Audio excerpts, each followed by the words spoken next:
నదిలోని నీరు తీయగా ఉంటుంది, సముద్రపు నీరు ఉప్పగా ఉంటుంది. ఇక ఏదైనా మురుగునీరు మాత్రం దుర్గంధంతో నిండిపోయి ఉంటుంది.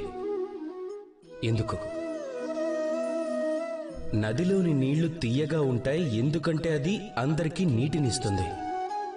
సముద్రం నీటిని తీసుకుంటుంది, అందువల్లే ఉప్పగా ఉంటుంది. ఇక మురుగునీరు, దాని ప్రవాహం ఆగిపోయి ఉంటుంది. ఇక ఆ కారణంగానే అది దుర్గంధంతో నిండిపోయి ఉంటుంది, ఎవ్వరికీ ఉపయోగం ఉండదు.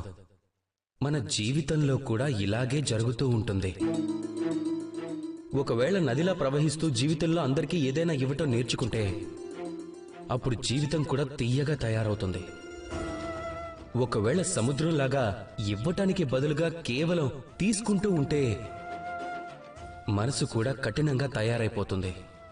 ఒకవేళ మురుగునీరులాగా ఏ కదలిక లేకుండా ఉన్నా, ఉన్న చోటే ఉండిపోయినా సరే ఏ పనికి ఉపయోగపడకుండా అయిపోతారు.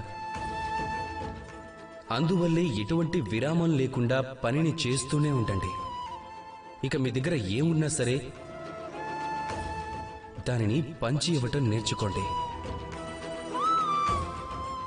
అప్పుడు మనసు ప్రశాంతంగా మారుతుంది.